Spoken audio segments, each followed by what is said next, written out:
My name is Elliot Marlowe. If you've never had a reason to learn how inheritance law works, I hope it stays that way. But if you're here because someone like my uncle exists in your life, pull up a seat. I'm not going to sell you on moral high grounds or poetic justice. Just cold logic, warm tea, and one calculated revenge wrapped in paperwork. The hook. It started at my mother's funeral. Yeah, real cheery kickoff. She had a bad heart and a worse taste in husbands, but she never deserved the ending she got wheeled out past the garden she loved. No real warning, just like that. So before you sit back and listen, take a moment to like the video and subscribe to the Final Revenge channel, but only if you really like what I have to say here. Now get in the mood to listen to this story because it might be the ultimate sweet revenge.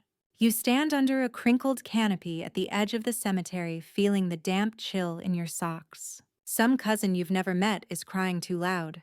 Your fingers dig into the inside lining of your coat, not for comfort, but because your phone is there, and if anyone else says something hollow and pathetic like she's in a better place, you're going to fake a call and disappear behind the mausoleum. That's when it happens. Just a slip, a whisper. Two ants standing by the punch table under the church portico, one with a Tupperware of lemon bars. You walk past them slowly, not even trying to eavesdrop, but one line lands like a cold hand down your spine. I thought she was leaving everything to Elliot. You stop short. They don't notice. They keep talking, and you catch phrases, rewrote it just before the hospital. Her brother helped her, I think. Her brother, Uncle Dane. Now that would be fine. Except your mother told you weeks before she passed that she'd finalized her will, and it was locked up in her lawyer's office with clear instructions. No ambiguity. You'd get the house, the garden, her sketchbooks, the weird little cuckoo clock collection. Dane. He wasn't even supposed to get the cats. After the service, you do what all civilized people do when they feel a deep violation tugging at their gut. You smile through gritted teeth. Dane hugs you. He smells like lavender and guilt. She loved you so much, he says, and his fingers press into your back like he's checking for hidden knives. You go home that night and unlock the fireproof box under your bed. The keys still taped to the back of your college diploma. Inside the copy your mother gave you 3 months ago. Dated. Signed. One lawyer witness. It's clean, crisp, and typed like all her legal things were.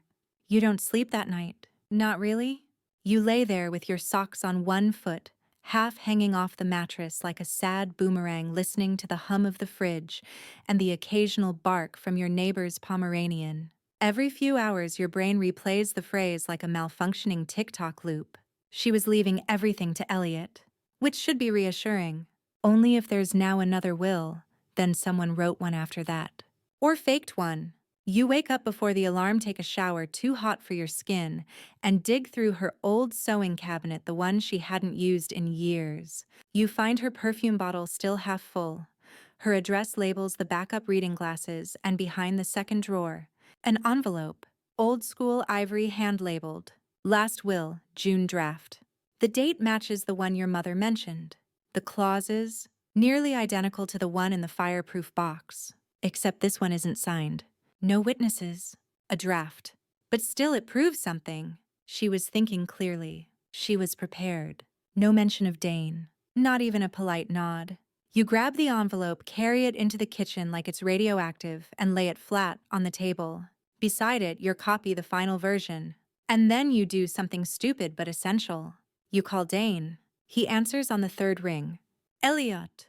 I've been meaning to reach out. I'm so sorry about everything. Your mother. She was one of a kind. Your grip tightens around the edge of the table. Yeah, she was. Hey, just curious, do you know who has the latest will? There's a pause. Not long, but enough to signal something.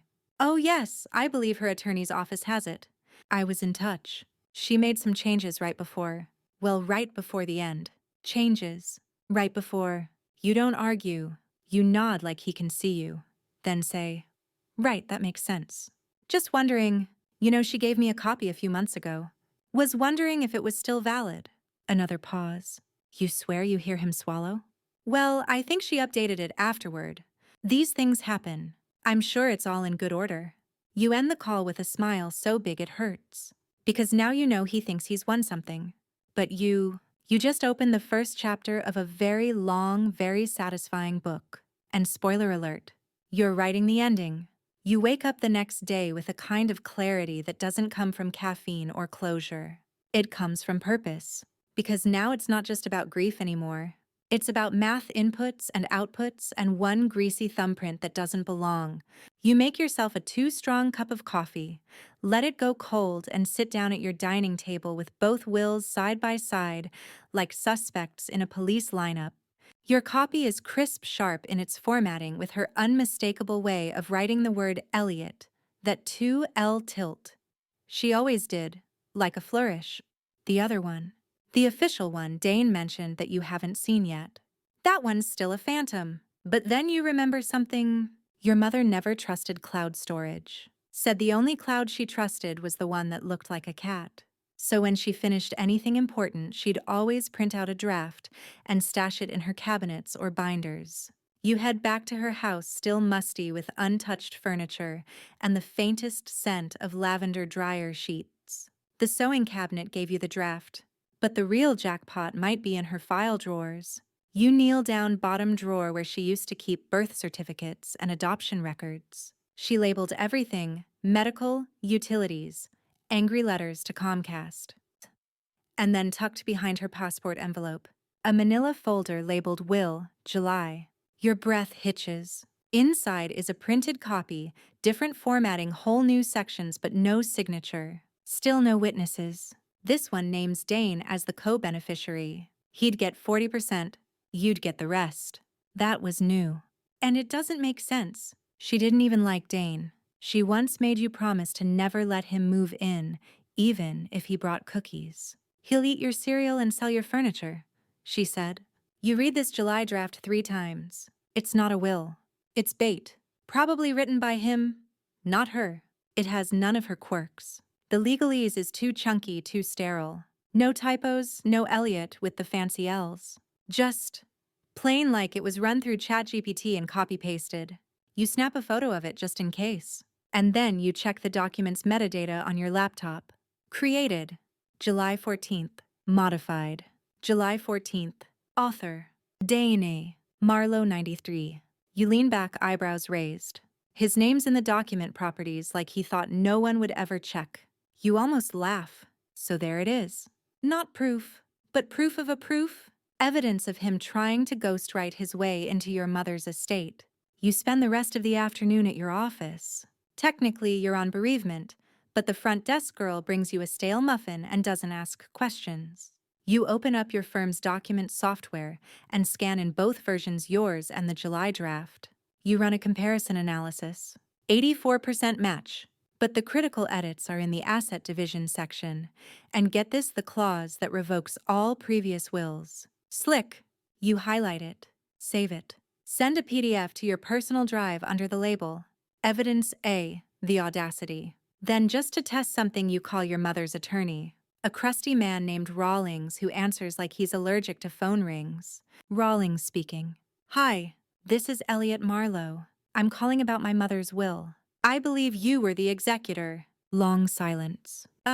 Yes. Unfortunate loss. I do have a version on file, yes. You try not to let your voice shake. When was it last updated? He shuffles papers. You can hear them. Real ones. Not just the clack of a keyboard. Finally. The version in my records is dated May 23rd. Signed. Witnessed. No changes since then. You blink. May. Your copy says May 23rd. The draft in your fireproof box. And here he is confirming it. So, nothing from June. Or July. No, he says flatly. She called in June to ask about adding a gardening clause. But we never finalized anything. Gardening clause. Not, give half to my creepy brother clause. You hang up? Your chest tightens, not from anger, not yet, but from a kind of cold resolve that's settling into your bones like November air. Dane's already lied to you, already created a version and slapped your mom's name on it. And now, unless he's a complete amateur, he's going to try to make it look legally binding. But if you're right, and you know you are, then that version was never signed, not by her. Which means either he forged the signature, Or he's about to, and you're going to let him. You return home, pour a glass of cranberry juice like it's whiskey, and sit in the dark with your laptop open. You scroll through old photos, your mom's signature on birthday cards, checks the "to whom it may concern" note she wrote when you were trying to skip jury duty. You start dragging each image into a new folder. Name it Signatures, Real Deal. Because if Dane's plan is to play legal chicken, you're going to be the wall he slams into.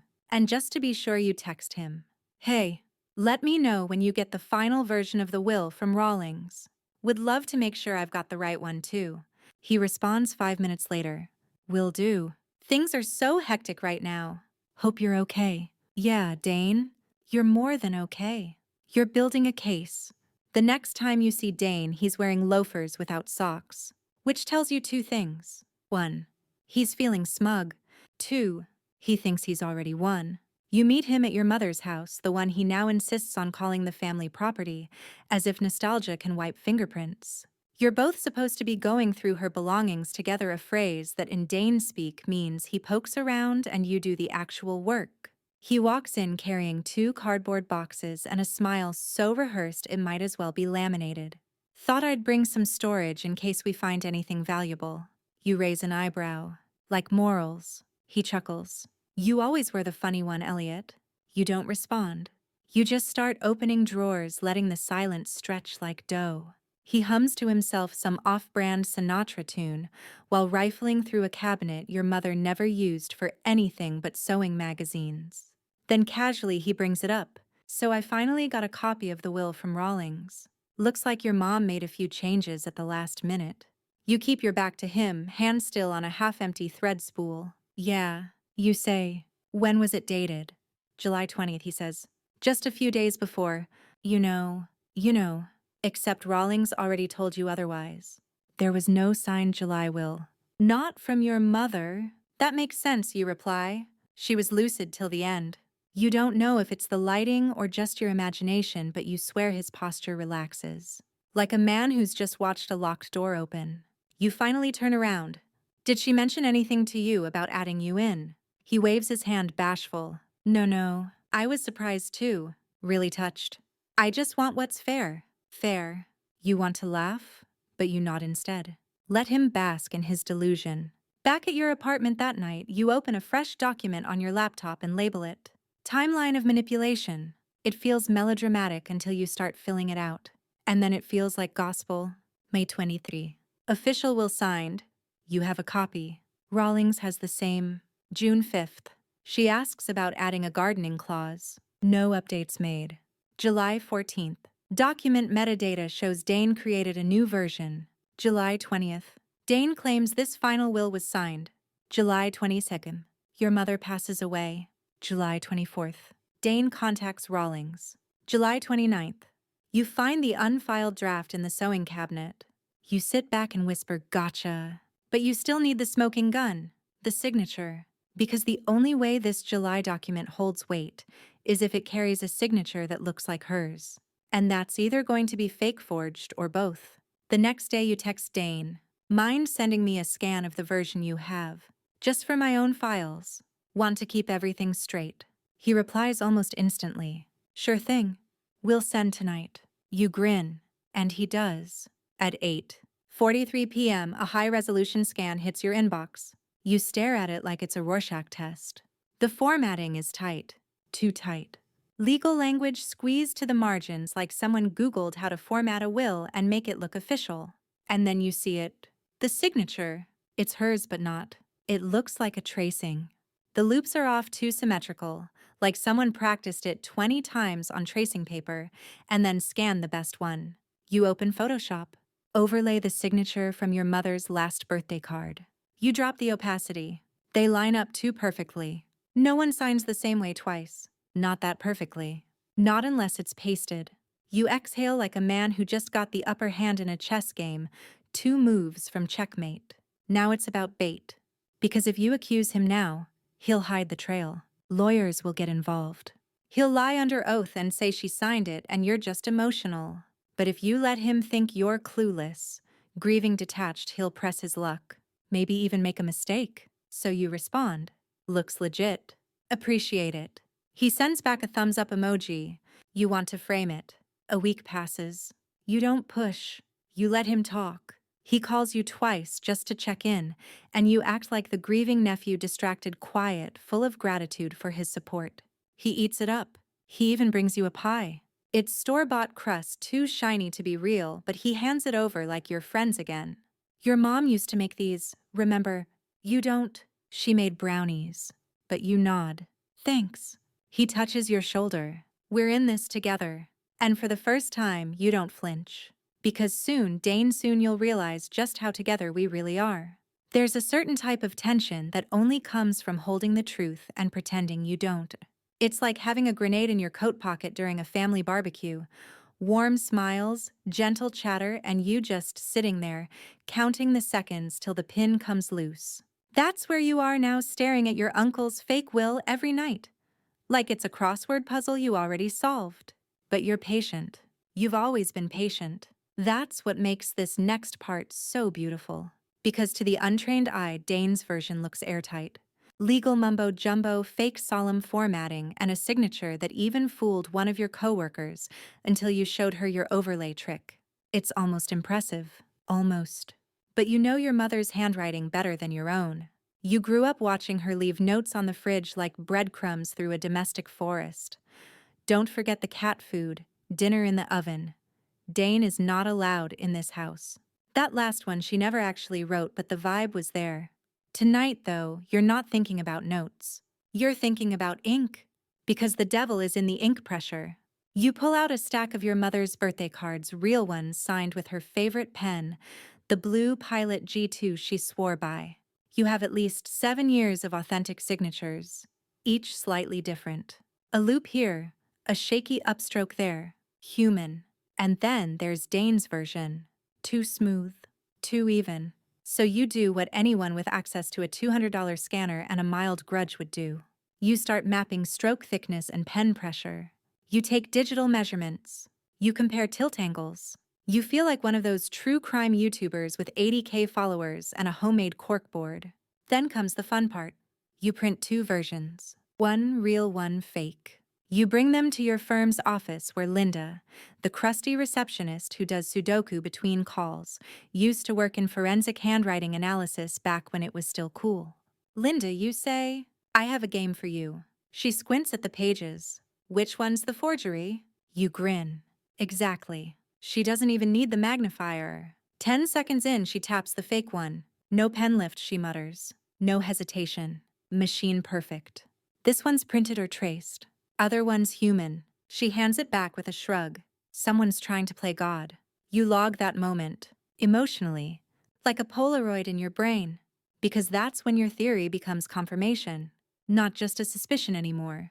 This is court-level, jail time-level stuff, but you're not done. You make a plan. You need Dane to lean in deeper, to commit harder, so you decide to play a little dumb. You call him up the next day, voice a little shaky, like you haven't slept. Which honestly is true. Hey, can we meet? Of course, he says, soft, gentle. Like the villain in a Disney movie who bakes muffins before locking you in a tower. You meet at a coffee shop halfway between your apartment and your mother's place. He's wearing that damn navy pullover again, the one with the elbow patches that scream, I read nonfiction. You bring a printed copy of the will. His will. You slide it across the table like a peace offering. I've been thinking, you say. Maybe I was wrong. Maybe she did update it. He glances at the paper and nods like he's practiced this gesture in a mirror. I think she just didn't want to worry you near the end. You look him in the eye. Do you think she signed it herself? His face doesn't flinch. Absolutely. You nod, swallow, and sit back in your chair like you're exhausted from grieving. Okay. Then you add, I'm thinking of signing a release. To move things forward. Get it settled. He brightens like a porch light in a blackout. That's very mature of you, and you almost lose it. The laughter, the absurdity, but you keep your face neutral. You'd have to send me a full version, not just the scan. Of course, he says, and that's what you want. Because if he sends a physical copy one he claims is the document, it'll be your best chance yet to examine it for forgery.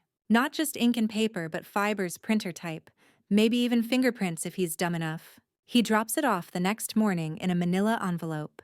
Doesn't even knock, just slides it under your door. You open it with latex gloves. Inside, the same July version signature, and all printed on heavy stock paper, like it's a graduation certificate. But something else catches your eye. The font. It's not the one your mother used. She always defaulted to Garamond. This, Times New Roman. And just like that, Dane screws up. Not legally yet, but aesthetically. Personally, she hated that font. You sit down and add a new note to your timeline of manipulation.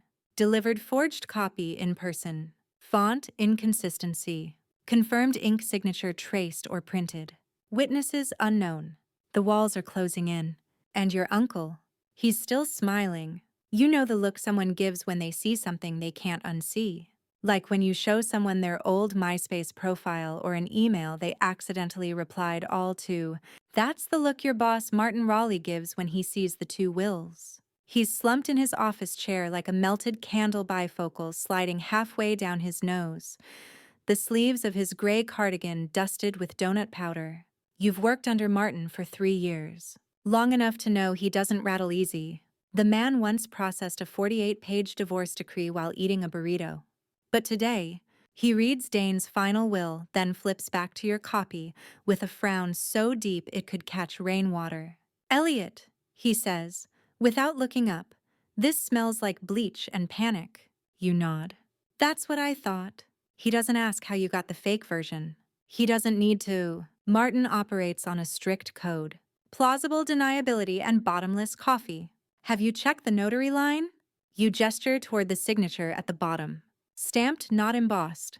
And the notary listed, Deanna Trevors, not licensed in this state. He grunts. "She's not licensed in this century." You smirk. "Is that an actual legal opinion?" "It's an old legal opinion." He leans back, steeples his fingers. "You realize what you're sitting on here? Forgery, fraud, misrepresentation of a legal instrument. All felonies." "Yeah," you say, and I'm letting him think I believe it's real. Martin gives you a long, appraising look. "That's either brilliant or deeply unethical. Can it be both?" He smiles finally. "It usually is." You slide over your notes. The signature overlays even the digital scans of Dane's forged version with the traced signature. Martin examines them like a jeweler, lips moving as he silently compares letter spacing and pressure points. He sets them down and rubs his temples. "Okay," he says, "next step. Get an outside witness. Not me. Someone unrelated. Neutral. I've got Linda's opinion." He makes a noise like a rusty lawn chair. "Linda once told a client his prenup smelled like dog shampoo. We're going with someone who can wear a suit without swearing." You nod. You already have someone in mind. But before you leave, Martin calls out, "One more thing." You turn. "Don't tell Dane anything. Let him keep baking his little story." "Oh, I am," you say. He's already halfway through his own noose. Later that evening, you text your contact Maya Hollister, an old college classmate who works in forensic document examination. Her specialty, ink aging and signature patterning. You two bonded over a shared hatred for Comic Sans and a late-night dorm argument over Helvetica. You send her everything. Overlays, signature scans, metadata files. 10 minutes later, she responds, "Oh, hell yes. This is Christmas morning. Give me 48 hours. You lean back on your couch, feeling the tension drain out of your shoulders. You're not just onto something anymore. You're walking it to the finish line. But Dane's still texting you links to estate sale websites and asking whether he should list the grandfather clock online or wait till the probate clears. You tell him to wait. Make it seem like you're trying to be fair. Meanwhile, you're back at your mom's house with nitrile gloves and a black light checking every drawer, closet, cabinet. You're not looking for more wills. You're looking for her pens. If you can find her blue Pilot G2, the one she signed her actual will with, you might just have chemical proof that Dane used a different ink. It's subtle, but forensic labs can tell. You find it in a box of paintbrushes. Cap off. Ink dry. Perfect. You zip it into a plastic sandwich bag and write control sample on it in black Sharpie. On the way home, you pick up takeout Thai and think about Dane again. How smug he looked when he handed over the manila envelope, how confident his voice was on the phone. You wonder if people like him ever feel the walls moving in before they collapse. You hope not. You want him surprised. The next day, Maya sends back her preliminary findings. 99.8% match on signature tracing. Forgery highly probable. Also, ink is synthetic dye. Modern. Not gel-based like Pilot G2. Want to run full chromatograph? You grin and type back. Run it. You forward the report to Martin, who calls you an hour later with just 2 words. We're close. Then he pauses, voice lower. You want me to handle this professionally, or are you going for the long play? You stare out the window at a squirrel aggressively licking a discarded lollipop. Long play, you say. Let him think he won. Martin exhales. All right. But keep your net ready. Oh, I'm building it myself. That night, Dane emails you a list of things he wants to take from your mother's estate. The clock, a few paintings, even her antique perfume bottles. Sentimental, he says. You reply, of course. I trust you. And that's the worst part for him. Because you mean it. You trust him. To sink himself completely. You know that scene in every spy movie where the main character drops a breadcrumb just to see who picks it up? That's what this is. Only instead of classified intel or a rogue USB, you send Dane a little morsel of legal bait, a scan of the older will. The real one. Just not signed. You attach it to an email with the subject line, FYI Mom's draft. The body text is simple. Hey, found this in her sewing cabinet. No idea if it's the latest, but figured I'd flag it. Maybe we're all wrong. And then you wait. You picture him opening the email on his iPad with a glass of boxed Chardonnay, squinting at the PDF like it might bite him. Because that's the thing, he thought he had the only story in town. Now he's got competition. A ghost of the truth. He replies 2 hours later. Interesting. I've never seen that one. Maybe she had doubts. I still think the July version is valid. Let's see what the probate court says. He's sweating. You can feel it through the text. The next morning, your neighbor tells you someone was parked outside your building for a while. Black Honda. Didn't get out. Just sat there. You smile. Dane's snooping. Which means your bait worked. So you double down. You post a casual status update on Facebook, not really your vibe, but strategic. Going through Mom's old docs. Finding all sorts of weird drafts. Might need to call a historian soon. You tag no one. But you know who's watching? And just to make sure, you set your Instagram story to public and post a photo of a file folder labeled Will, June revision. Let it linger for 12 seconds. Add the song Somebody's Watching Me for flavor. That evening, you receive a text from a cousin you haven't heard from in 3 years. Hey, Uncle Dane said you're confused about the will. Let me know if you want to talk. There it is. The network. The spin. You reply, all good. Just organizing, nothing official, because now you've spooked him just enough to start moving. Sure enough, the next morning, Martin calls you. Guess who just had his lawyer call our office? Dane. Ding ding. Wanted to reaffirm the July document as the controlling version. You blink. Already. Probate hearing isn't even scheduled. Exactly. He's getting jumpy. Which is exactly what you want. You let the silence stretch, then ask. Think we can push him harder? Martin chuckles. You're playing this like a violin. You start printing out copies of the June draft complete with the little quirks your mom always included. Her classic phrasing, the phrase, my son Elliot shall inherit my personal effects, which she once joked sounded like something from a pirate will. You want Dane to see it? To panic just a bit more. You leave a copy accidentally at your mother's house when you know he's dropping by to pick up her perfume bottles. And that afternoon, your doorbell rings. You open it to find him standing there, eyebrows pinched, holding the June draft between 2 fingers like it's dripping. Found this on the kitchen counter, he says. You blink innocently. Oh, I must have left it behind. That's the one I scanned and emailed. He holds it out. It's not signed. No, you say. I think it's just a working copy. He nods slowly, studying your face like he's looking for cracks. I just don't want this to complicate things. Neither do I, you reply. I'm sure the court will sort it out. You close the door with a smile so neutral it could be used as wallpaper. Inside you exhale. You feel it. That subtle shift. The point when someone realizes they may have gone too far but can't turn around without admitting guilt. Dane's in it now. He doesn't know what's real anymore. That's your power. And when you walk past the envelope he dropped off days ago, the signed July, will you pat it gently and whisper, "Good boy"? Because this isn't just about catching him. It's about letting him hang the frame nail by nail. And when it all collapses, the only thing left standing will be the truth. And you! The county clerk's office smells like old toner and stale ambition. It's one of those liminal spaces where time doesn't move, just flickers in fluorescent lighting while bored employees half-type things into systems that haven't been updated since Obama's first term. You take a number, 47. They're on 42. You sit down next to a guy muttering about parking tickets and scroll through your notes for the millionth time. What you're here for is simple. A paper trail. If Dane submitted that, July will legally. There'll be a record. And if there isn't, even better.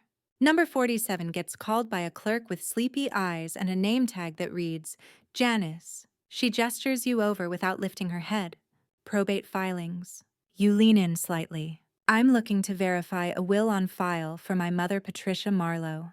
Possibly one submitted in late July. She clicks around with 2 fingers like she's afraid of the keyboard. Date of death, July 26th. She nods, still typing. There's a file, submitted August 2nd.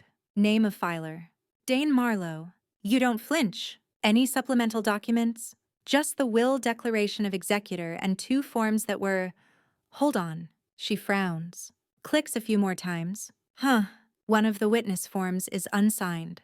Your eyebrows lift. Unsigned. She rotates the screen so you can see. There it is. Witness 1, Diana Trevors. Signature line, blank.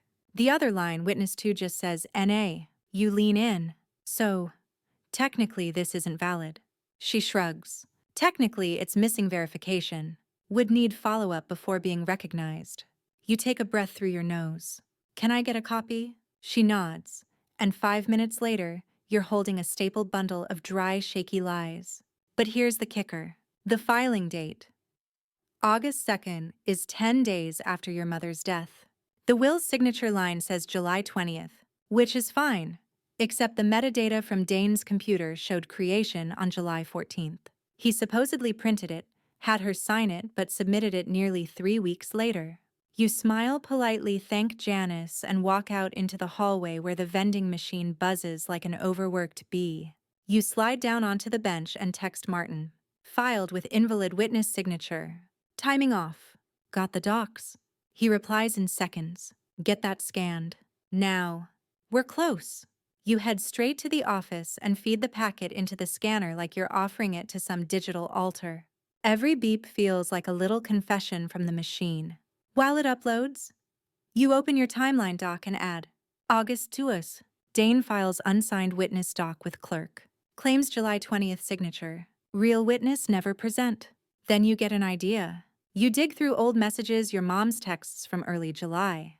On July 20th, she sent you a photo of a garden hose flood in the backyard and said, Guess I'm canceling the notary again.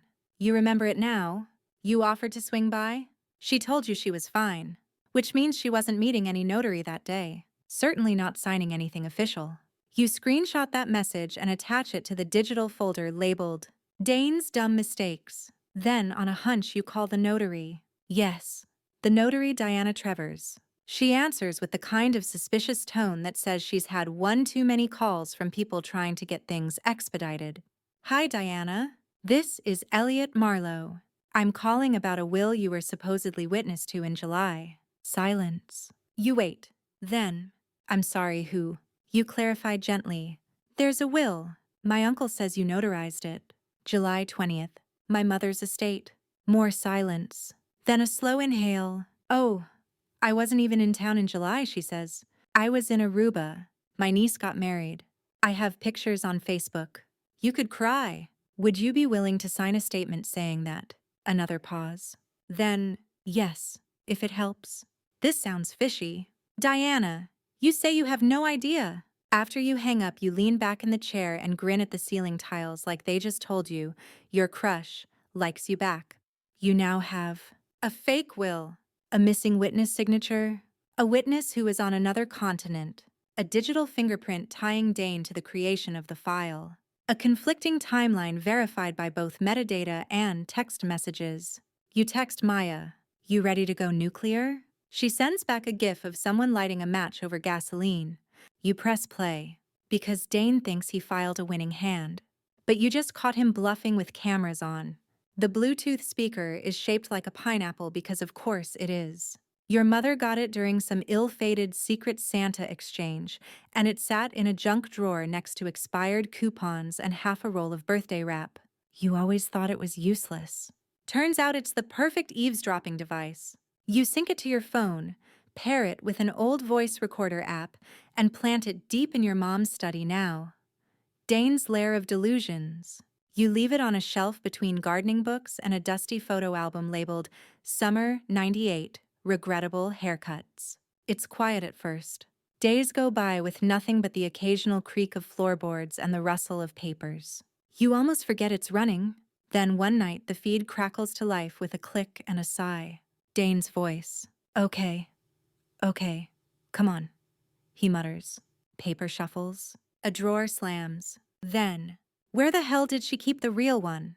You pause the playback. Rewind. Play again.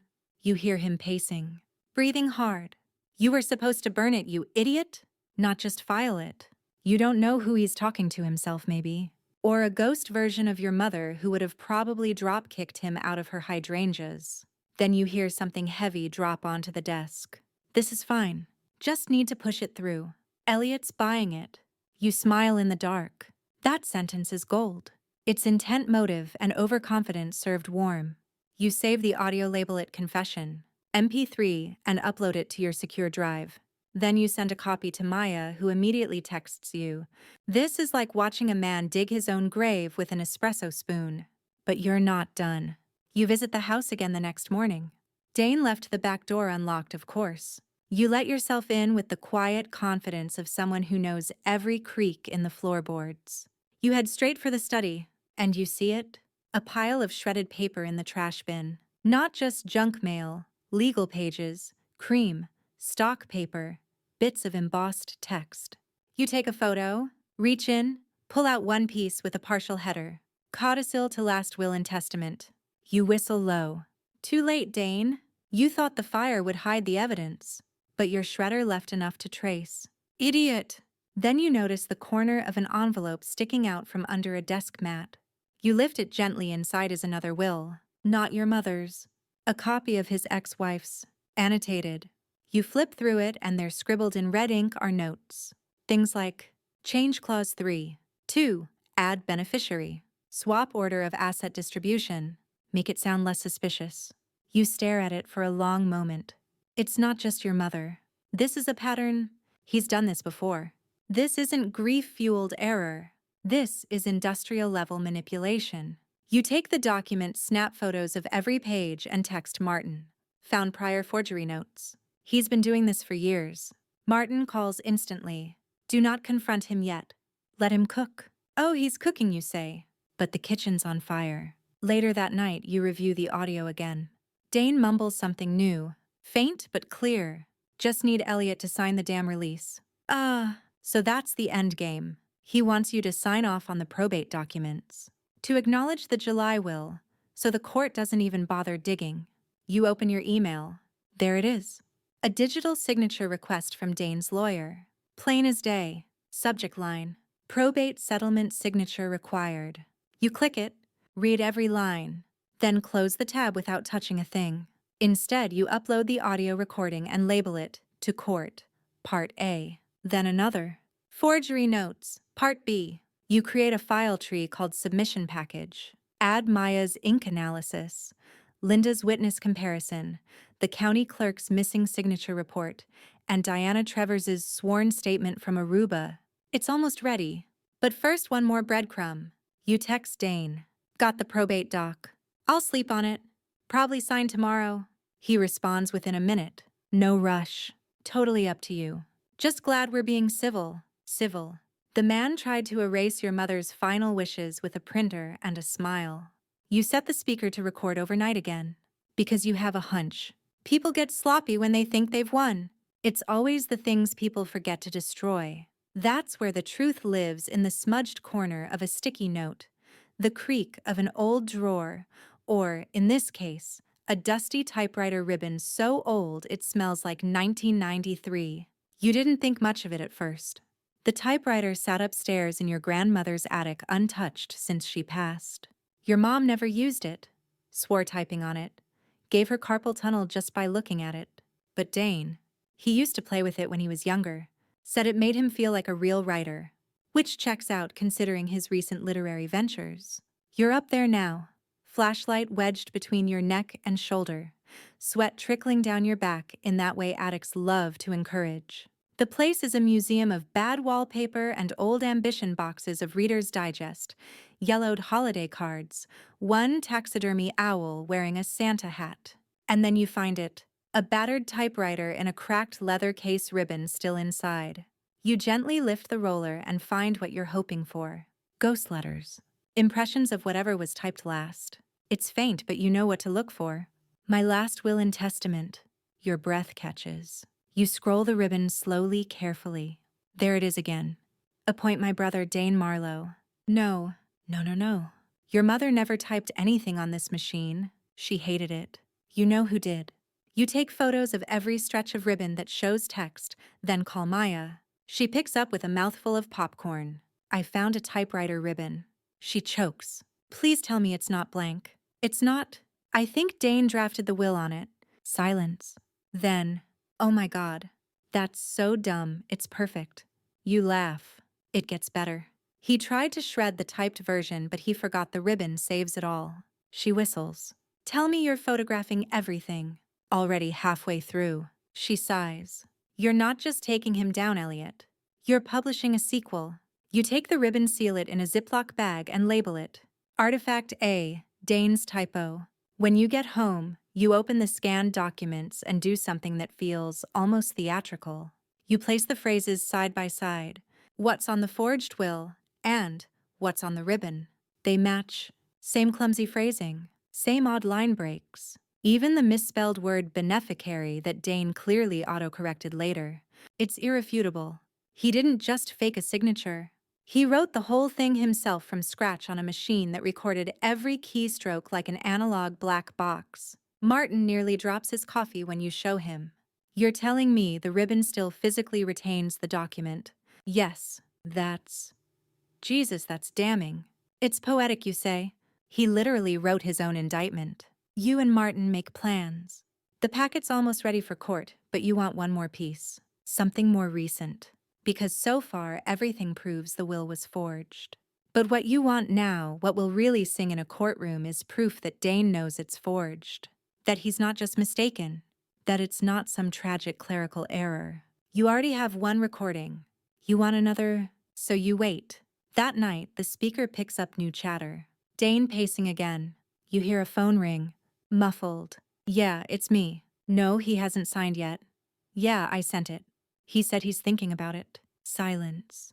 Of course I'm nervous. If he finds anything else, I'm screwed. Pause. No, I deleted the draft. And I shredded the damn carbon copy from the typewriter. He doesn't know about that. You stare at the speaker like it just grew legs and confessed its own crimes. He doesn't know. Perfect. The next morning, you extract the audio trim, clean it. You boost the frequencies so his words come through crystal clear. Then you upload it to the folder. Submission packet now contains forged July will, signature overlays, metadata logs, notary's sworn alibi, text from your mom canceling notary on July 20th, audio confession 1, typewriter ribbon proof, audio confession 2, and Dane. He sends you a cheery text. Hey, just checking in. Any thoughts on that release form? No pressure. Hope you're doing okay. You respond. Just waiting for something to finish processing. I'll let you know. Which is true. That something is justice. You've never cared about birthdays, but Dane's is a goldmine. He hosts a small get-together at your mother's house. His house now, if the forged will is to be believed. Finger foods, cheap red wine, and a Bluetooth speaker cycling through a Spotify playlist called Midlife Crisis Bangers. The living room is full of half-hearted laughter and a few relatives you haven't seen since they stopped sending holiday cards. You arrive late, of course. Let him stew a little. When you walk in, he claps his hands like a game show host. There he is. Elliot, my favorite nephew. You raise an eyebrow. Pretty sure I'm your only nephew. That's why you're my favorite, he says, teeth flashing in a grin that doesn't reach his eyes. He pulls you into a side hug and you let it happen. You've mastered this by now, the art of pretending he doesn't make your skin crawl. Eventually, someone suggests cake. Dane, ever the host, plays humble. Oh, I couldn't. Well, okay, fine. You know what you're here for, though. Not the cake, not the candles. The card.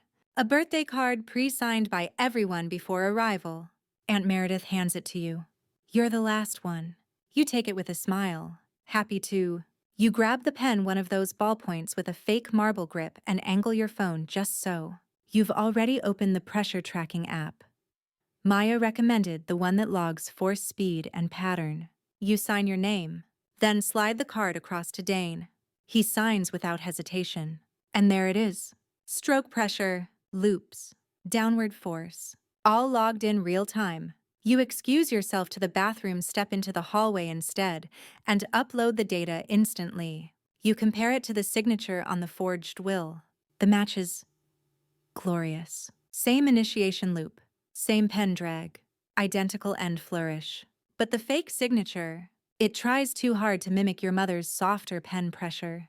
You show the graph to Maya. She messages back. Tell your uncle thanks for the birthday gift. He just signed himself into a felony. You pocket the phone and return to the living room. Dane's talking to someone about crypto, of course. You grab a plate of store-bought lemon squares and settle into the corner of the couch, like a content cat. He looks over and gives you that patronizing, faux grateful smile. Thanks for coming tonight. Really means a lot. You nod. Family, right? He raises his plastic cup. To new beginnings. You raise yours too, just barely. And poetic endings. After the party, you wait until he's out back saying goodbye to someone, then swipe the card. You scan it at home, noting the indentation of his signature. Real pen, real pressure, real time. Maya and Martin both agree. This closes the loop. You have a sample of his real-time writing, a data graph of pressure and speed. A clean comparison showing the forged signature couldn't possibly be from your mother or him mimicking her. Plus 2 voice recordings and the typewriter ribbon of doom. You email Martin late that night. All final pieces in place. When do we file? He replies with one word. Tomorrow. You don't sleep much. You cycle through the files, the evidence, the scans, the shaky cell phone photos of Dane's annotated forgery notes. The narrative has gone from suspicion to certainty. It's not just about property anymore. It's about truth. He tried to erase your mother's final wishes. You're about to write them back in ink and fire. Before sunrise, you schedule one last text. To Dane. Just to make sure he walks into the storm with his tie straight. I'll be dropping by tomorrow morning. Want to go over everything in person? Might be good for closure. He replies 10 minutes later, far too chipper for a man on the brink. Sounds perfect. Closure is important. See you then. Yes, Dane. Let's close this thing with a bang. You show up at 9:58 a.m., just early enough to seem polite but not desperate. Dane answers the door in a polo shirt and jeans like he's hosting a barbecue, not a reckoning. Elliot, come in, come in. I made coffee. You follow him into the kitchen where he's laid out 2 mugs, a small plate of biscotti and a smile that looks more painted on than poured.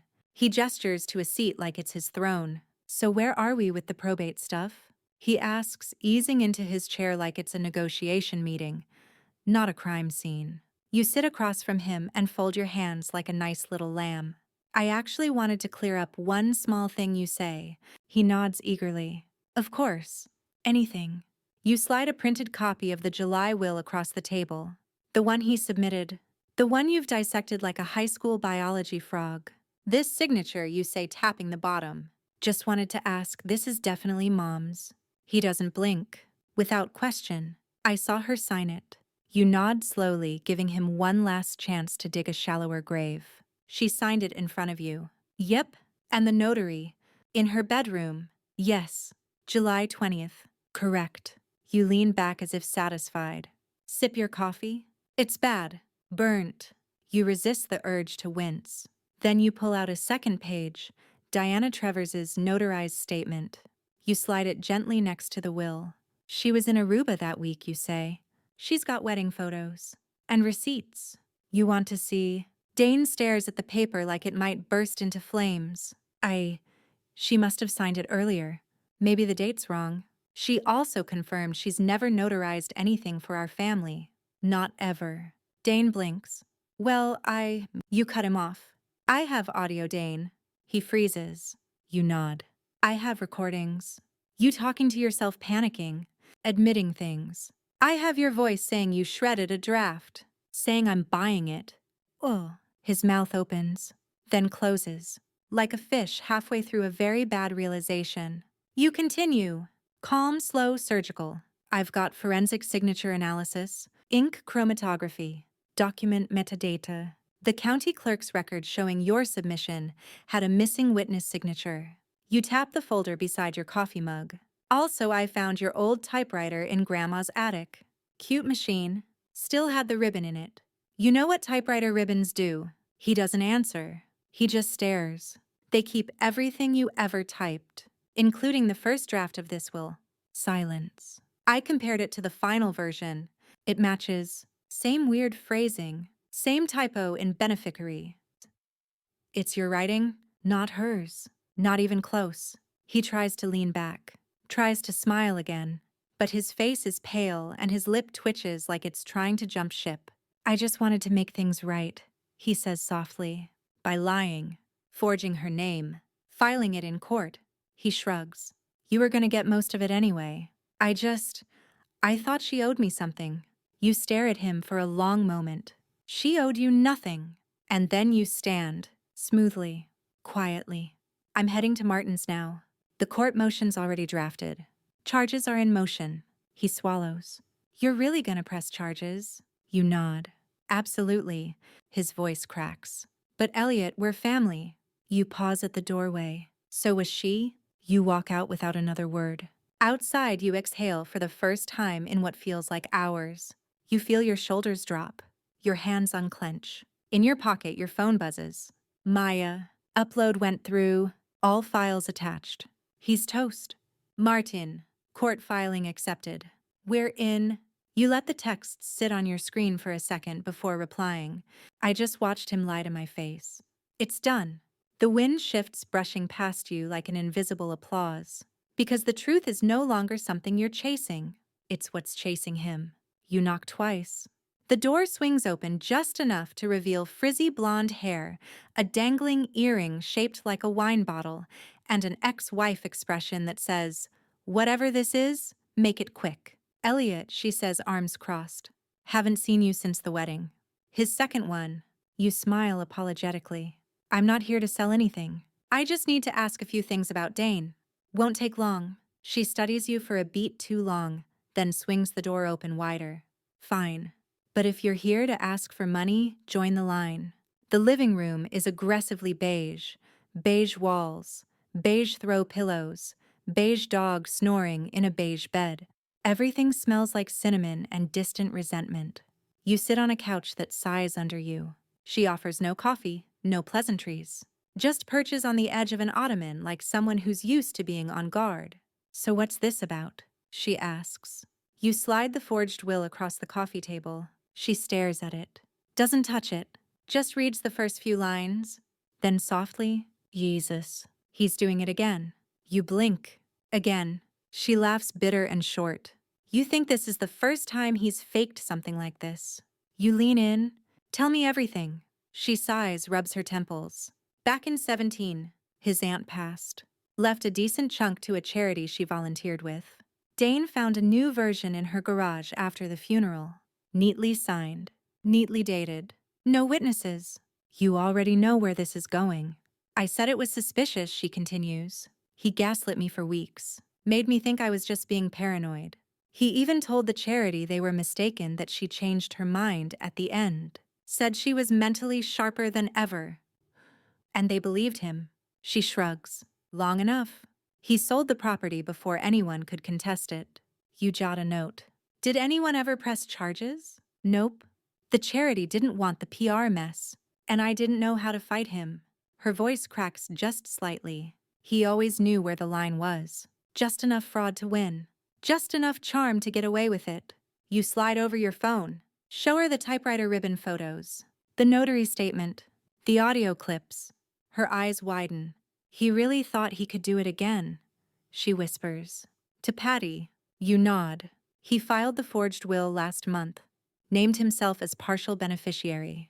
He told me Mom changed her mind. I let him think I believed it. She sits back stunned. Then after a pause she laughs. Loud. Unfiltered. You are your mother's son. You grin. That's what I'm counting on. She leans forward. You going to the cops? We already filed in probate. Fraud. Forgery.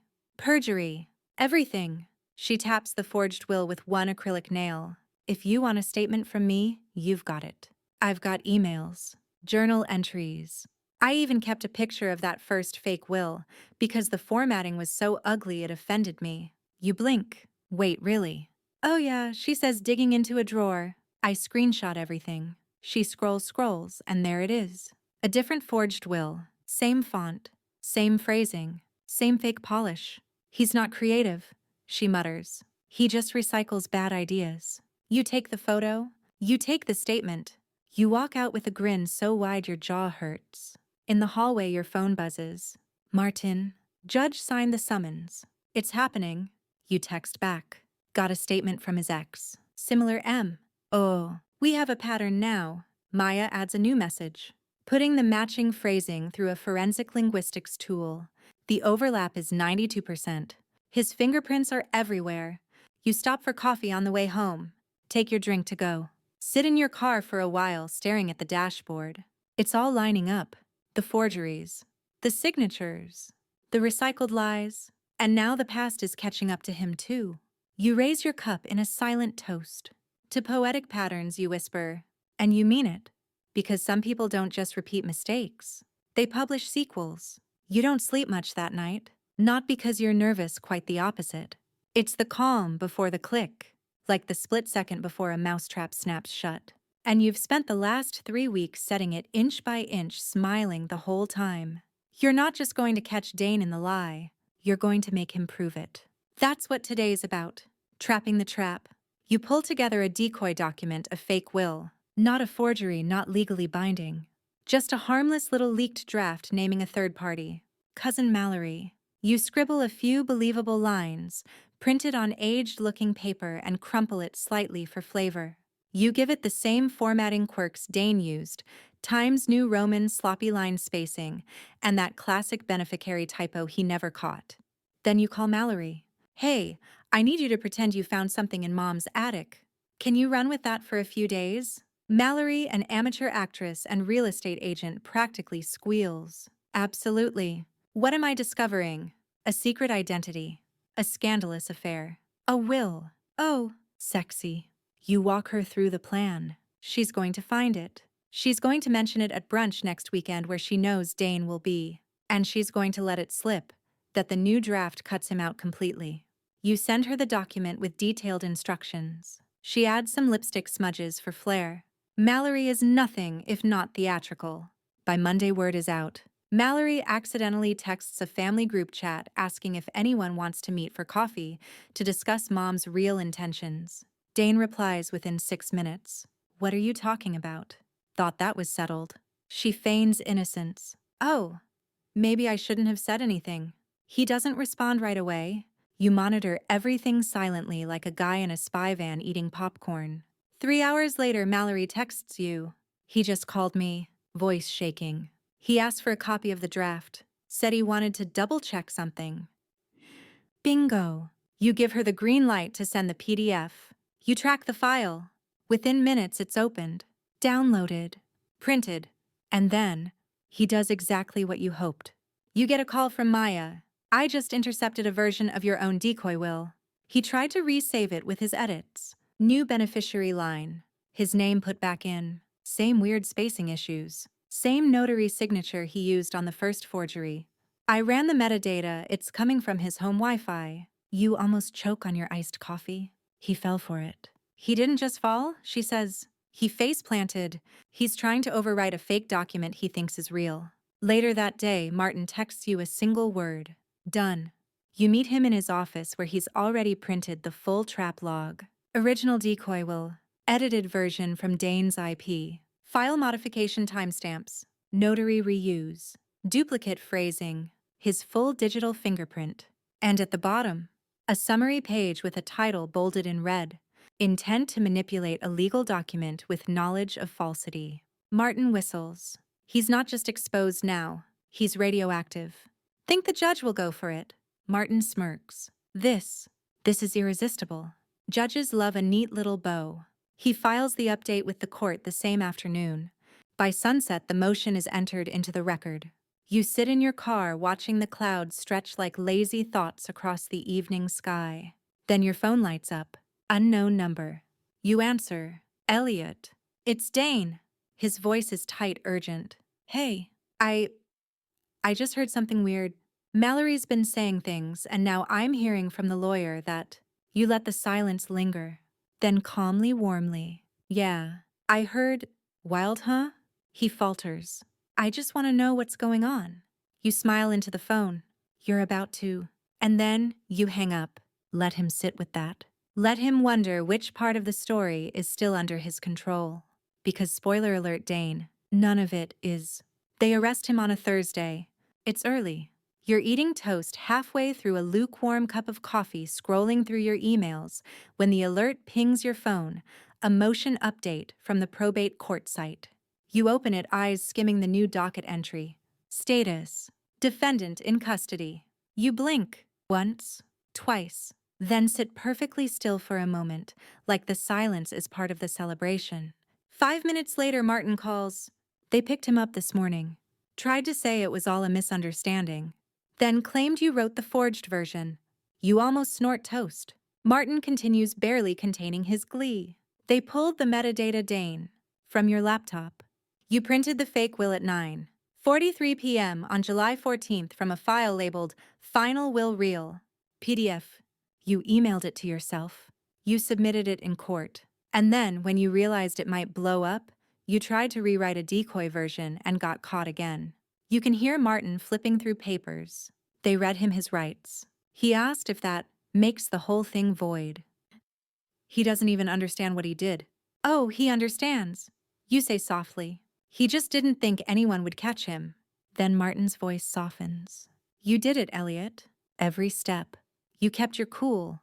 You built the file. You set the trap. This is career-ending stuff. He won't just lose the estate, he's looking at felony, fraud, perjury, tampering. You nod, still quiet.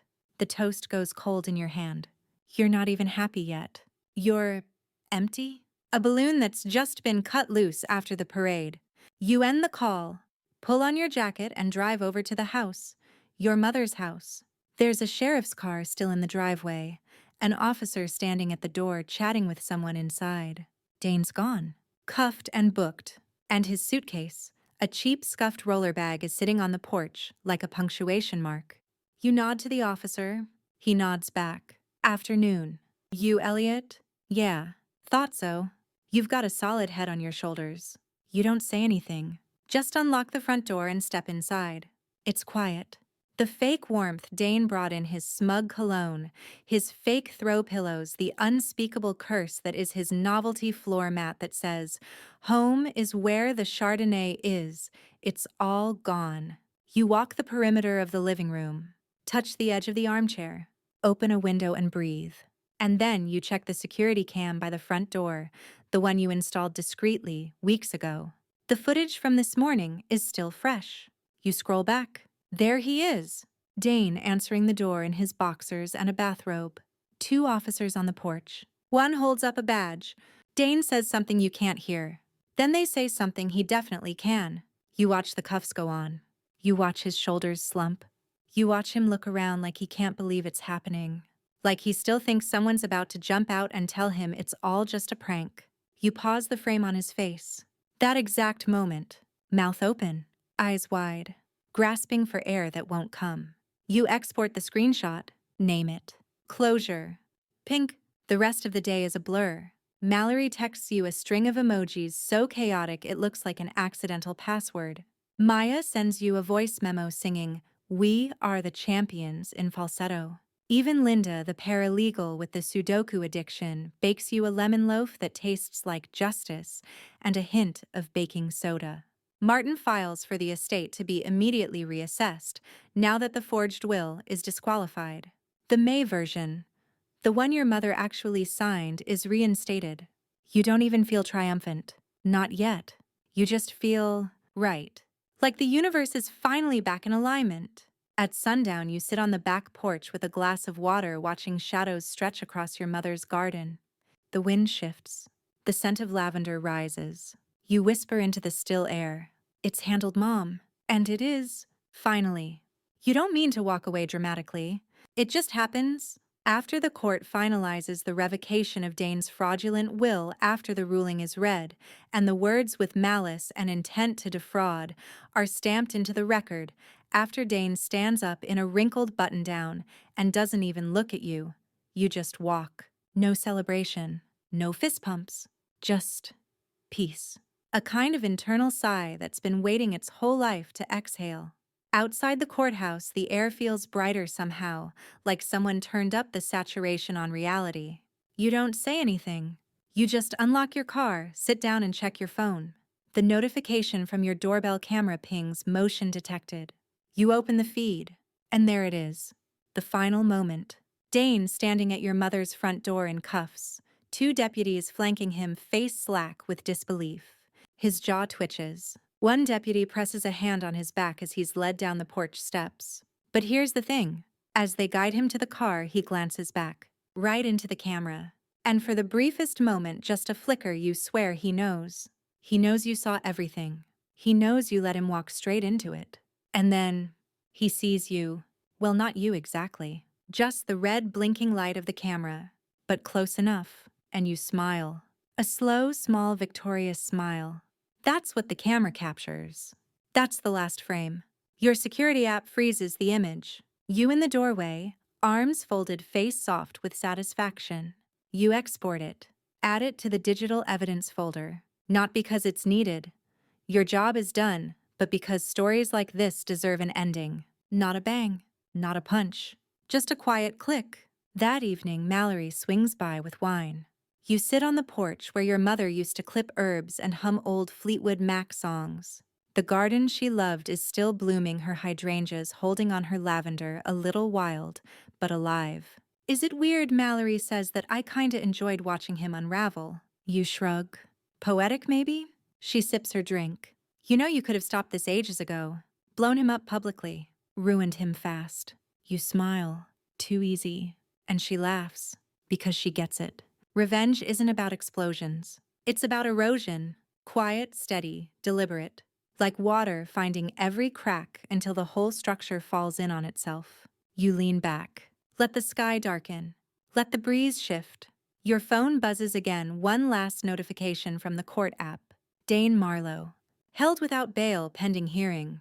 You lock the screen. Breathe. And finally, you let it go. Because revenge isn't loud. Sometimes it's just the sound of a door closing behind someone who thought it would never happen to them. It's strange how quiet everything feels now. Not the kind of silence that feels empty. This one's different. Full. Like when a storm finally moves off the horizon and the air doesn't know what to do with itself. You still live in the house. Your mother's house. Her slippers still tucked behind the door. Her wind chimes still catching the afternoon breeze. The garden needs trimming, but you leave some of the overgrowth. She liked it a little wild. The probate case closed clean. Clean like stainless steel. Dane pled out less dramatic than you imagined, but just right in its quiet shame. The estate is yours. The will untouched, the law finally aligned with what should have always been. Some nights you replay it all. The coffee chats, the forged signature, the decoy trap, the typewriter ribbon. You think about how far he leaned into the lie, how smug he looked the day he handed you the will. You let him believe he was winning. And that was the real revenge. Letting him walk to the edge of the cliff smiling. Letting him believe no one saw the fall coming. Now you water the garden, file your taxes early, and go to bed with the windows cracked. You sleep deeper now, not just because justice was served, but because it was done the right way. No chaos, no rage, just precision. So if you're out there with your own Dane, your own charming liar, your own wolf in discount cologne, know this. You don't have to fight loud. You just have to fight smart. And when the time comes, let them think they've won. Because that moment right before they fall, that's the sweetest silence of all.